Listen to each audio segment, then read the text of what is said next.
Mwanaume unisikilize popote unaponisikiliza, kwa njia ya redio Baraka au kwa njia ya live kama hivi tulivyo hapa. Usile chakula kingi usiku, hasa kile cha wanga, ili tumbo lako liwe na uwezo wa kubonyea na kuingia ndani na kurudi. Kwa sababu utakapokuwa unafanya tendo la ndoa, kuna muda utajihisi unakaribia kumwaga mbegu. Ukifika hatua hiyo, unatakiwa kuvuta misuli yako ya hapa tumboni kuingia ndani. Itakufanya uahirishe kwa muda, huku ukivuruga mawazo yako yasiendane na kufanya hicho kitu. Lakini pia ukijitahidi kusema kidogo, tunaelewana vizuri, mpaka utakapoona mke wako ameonyesha dalili za kusema kwamba yeye amefika mwishoni. Unajuaje kwamba amefika mwishoni? Kuna watu wajua kama mke wake amefika mwishoni au vipi. Wanamwacha hivyo, anamaliza na mwaga mbegu pale, alafu au kuna ile mbinu kadhaa za kumaliza mwishoni. Mwingine anakuwa amevaa mipira kwa ajili ya kuzuia uzazi kwa ajili ya uzazi wa mpango.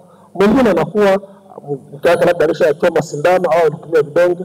Lakini sijaanza kufundisha mbinu za uzazi wa mpango, lakini mimi naeleza mbinu za kufanya kila mmoja awe na furaha kwenye hiyo ndoa. Sasa ukiona na mke wako, inatakiwa kuwa mnajadiliana. Msimalize yale mambo bila kujadiliana. Hata wewe mwanamke ambaye uko hapa na mume wako hayupo, kuanzia sasa anza kujadiliana. Mnapoanza lile jambo, jadiliana kidogo. Utajadilianaje? Kwa kusema, na umwambie, mtahadharisha kabisa kwamba mimi bado, usije ukafika mwishoni. Mnaelewa kina mama? Kuliko mnanyamaza, alafu unabaki na sononeka, alafu unamchukia mume wako. Na wengine wanatoka na nje ya ndoa. Akienda kuridhisha huko, anaanza kutoa kutoka nje ya ndoa. Lakini ndoa yako hiyo inaweza kuwa salama ikiwa utafuata haya ninayoyasema. Jambo la kwanza, jadiliana kabla na baada na pale katikati ya tendo la ndoa. Jadiliana, muwe na uwezo wa kujadiliana. Wanawake wengi hawasemaji hayo mambo, wala hasemi ni mtaji yake. Wanafanya ni kama vile tu wanatimiza wajibu. Jadiliana, na kama mume wako hakuelewi, hakikishe mpaka anakuelewa. Siku fulani utakapokuwa umetulia vizuri, mwambie tu kwamba mume wangu, nataka nikueleze vizuri. Hivi hatuwezi tukachelewa kidogo, wewe unaniandaa kabisa. Na kukuandaa kwenyewe anatakiwa wewe mwenyewe kuandaa, kwa sababu wewe ukajiandaa. Hawezi mtu akasema kwa nini unajiandaa? Hayo tunaandaana, si ndio jamani? Wanaume mnaelewa? Huwezi kumwambia mke wako kwamba kwa nini hukujiandaa. Ni lazima umwandae wewe kwa mambo ya kusema. Tunajiandaa ni kwa kusema. Rudisha misuli yako ya ndani. Ukisharudisha misuli yako ya ndani, alafu msubirishe kidogo. Ukishamsubirisha kidogo, alafu baadaye utakapoona wewe mwenyewe ameanza kuonyesha dalili ya kuchoka, hapo ndipo mwisho wa jambo hilo.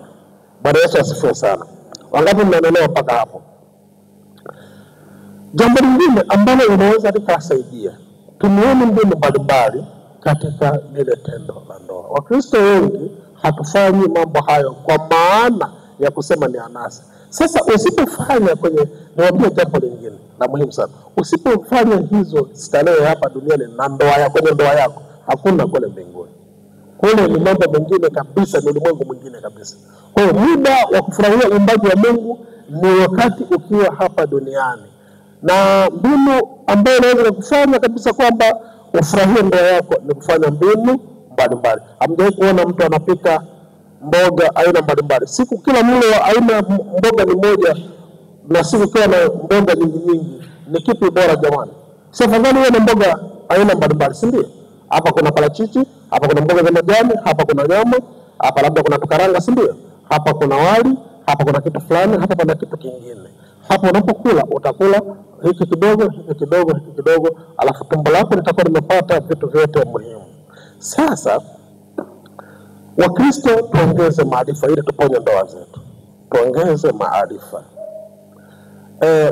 Wangapi wanaelewa kwamba mbinu zaidi ya moja ni muhimu kwenye tendo la ndoa? Pongeni mikono wale ambao mnaelewa hilo, kwamba mbinu zaidi ya moja ni muhimu kwenye tendo la ndoa ili kuboresha ufanisi wa lile jambo. Wangapi mnaelewa hilo? Ni mmoja tu. Akina mama sawa. Sasa ni nani huwa anasema tufanye mbinu fulani? style ya mtindo, kwamba ni nani huwa anatakiwa, ni mwenye mamlaka ni nani kusema ndio tufanye hivi, ndio tufanye hivi, lala hivi, ngoja tufanye hivi. Ni nani anatakiwa kusema? Ni nani anatakiwa kusema? Baba pale, hapa dada hapa, ni nani anatakiwa kusema? Huyu dada anasema ni baba. Baba hapa, naomba maiki nyingine hapa tafadhali. Nani anatakiwa? Huyu baba anasema ni mama anatakiwa kusema. Baba hapa, unafikiri nani anatakiwa kusema? Baba. Haya. Baba hapa, unafikiri nani anatakiwa kutoa pendekezo kama sasa tufanye hivi? Mama hapa. Ni baba. Haya. Mama hapa? Ni nani? Mama. Okay. Sawa. Wewe unafikiri ni nani anataka kutoa pendekezo? Baba. Wewe hapa unataka kwendani? Baba. Sasa kwa kusema hivyo tuseme ni wote, si ndio?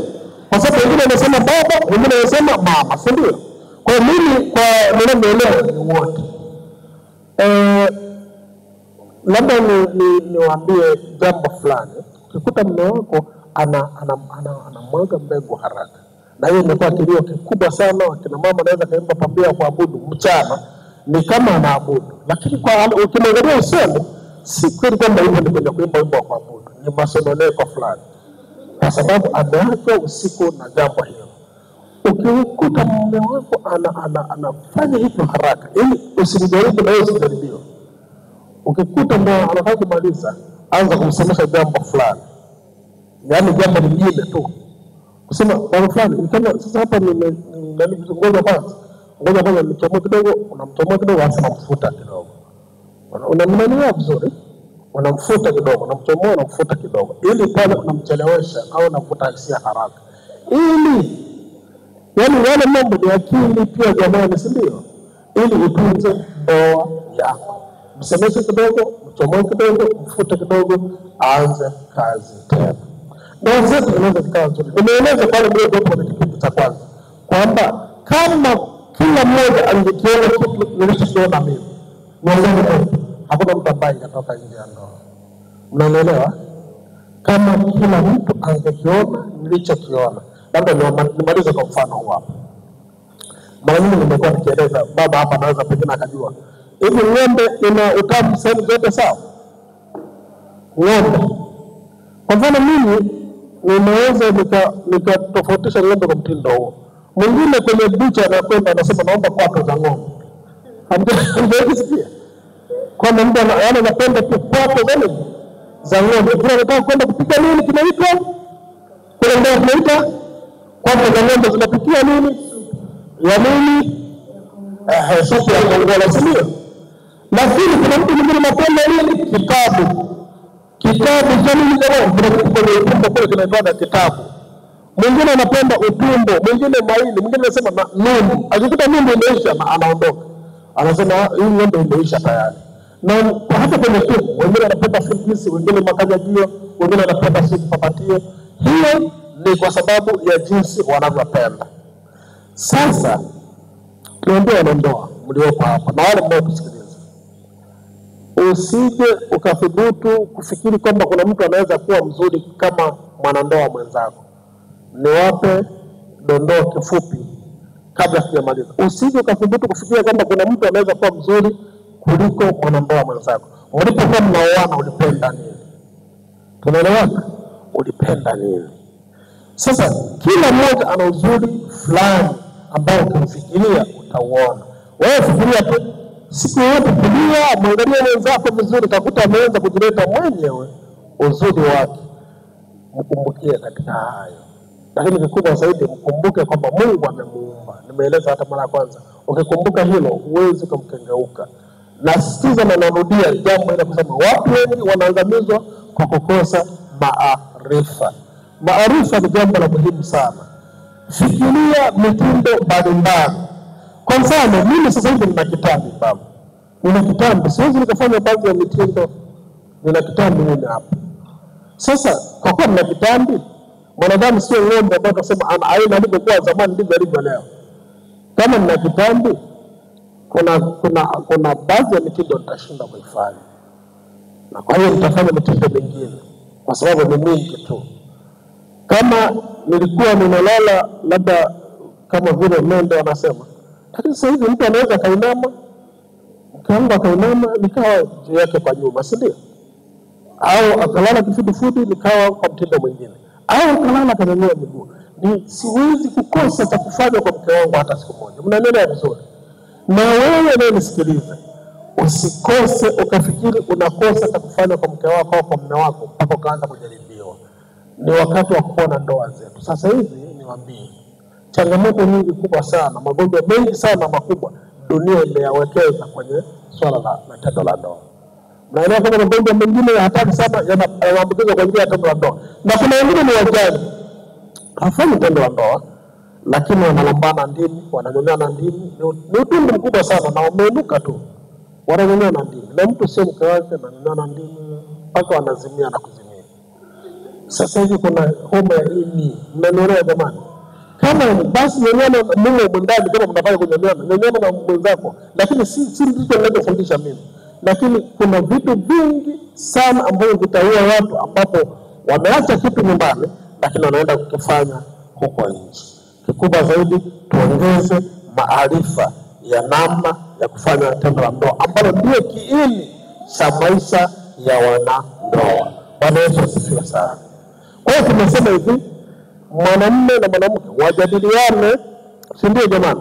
Wajadiliane kwamba mimi nataka mtindo huu na mimi nataka mtindo huu. Kuna wakati fulani unaweza kukuta hutaki siku hiyo kufanya tendo la ndoa. Unaweza kufanyaje? Labda mwanamke ameisha dalili ya kusema mimi nataka leo tufanye tendo hili. Na hakuna mwingine zaidi ya wewe ndiye mume wake. Utafanyaje rafiki yangu? Mke wako ataonyesha dalili ya kusema namaliza sasa ili tuingie kwenye kipindi cha maswali. Mke wako na mara nyingi hawasemi. Ile unapoona ni kule kuweka mguu juu, mara kupapasa, mara kufanya nini.